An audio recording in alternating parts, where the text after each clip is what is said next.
नमस्कार सर्वांना, golden diary 708 मध्ये तुमचं खूप खूप मनापासून स्वागत। आज आपण ब्रोकोलीचं सूप बनवणार आहोत, जे शरीरासाठी खूप पौष्टिक आहे। खूप कमी साहित्यात आणि झटपट बनणारं हे सूप आहे।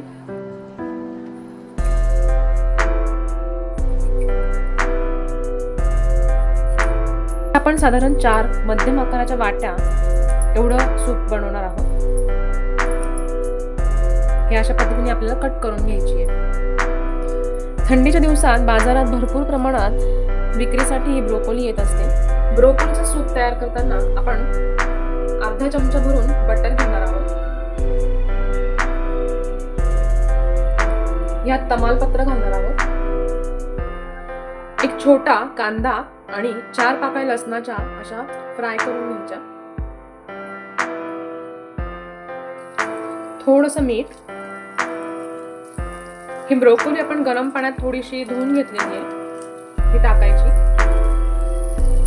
10 बदाम भिजवलेले आणि सालं काढून घेतलेले ते पण घालायचे। ह्याला हलवून घ्यायचं। 1 ग्लास पाणी घालायचं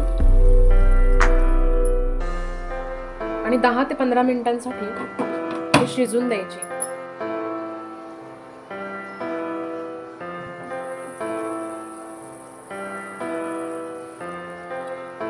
ब्रोकोलीमध्ये लोह, व्हिटॅमिन ए, सी, पोटॅशियम, कार्बोदके आणि क्रोमियम असतात, जे आपल्याला कर्करोगापासून बचाव करतात। भरपूर पोषक घटक यात असतात। ब्रोकोलीने मधुमेह सुद्धा नियंत्रित राहू शकतो। रोगप्रतिकार शक्ती वाढते। आपण मुलांना याचं भाजी म्हणा किंवा सूप म्हणा असं वेगवेगळं काहीतरी बनवून खायला देऊ शकतो। यामुळे कॅल्शियमची कमतरता सुद्धा पूर्ण होते।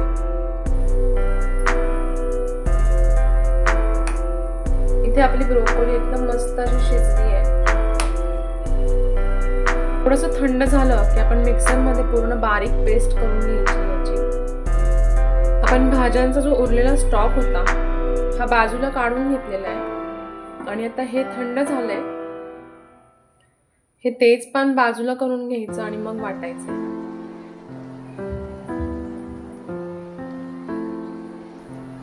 इथे आपण आपला स्टॉक टाकून हे वाटून घेतलेलं आहे। आता आपण याचं सूप बनवूया। साधारण अर्धा चमचा बटर घेतलेलं आहे। त्यात आपण ही बनवलेली पेस्ट टाकूया।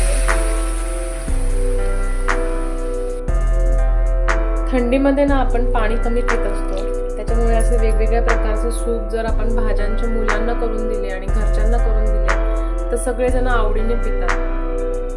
स्टॉक टाकल्यामुळे आपण थोडंसं मीठ अजून टाकणार आहे वरतून आणि अगदी थोडासा तिखटपणा येण्यासाठी आपण याच्यावरती काळ्या मिऱ्यांची पावडर घातलेली आहे। साधारण मी इथे 10 ते 12 काळे मिरी घातले बारीक वाटून। त्याच पद्धतीचं सूप आपल्याला पाहिजे। एकदम क्रीमी दिसते आणि खूप छान लागतं हे चवीला। तुम्ही एकदा ट्राय करून बघा।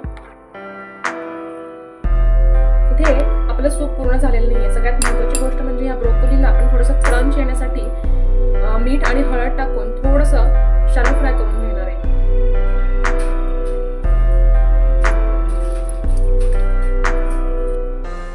याचं शॅलो फ्राय करून घ्यायचं। तुम्ही जर डाएट करत असाल तर या सूपाचा सुद्धा तुम्ही त्याच्यात समावेश करू शकता। खूप टेस्टी लागतं।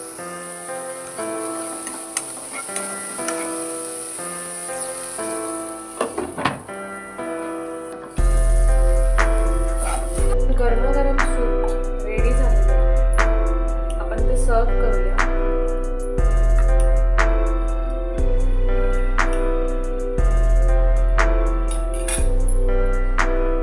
आणि आता आपण जी ब्रोकोली फ्राय केली, एक क्रंचनेसपणा येण्यासाठी आपण ती वरतून त्याला अशी ठेवायची।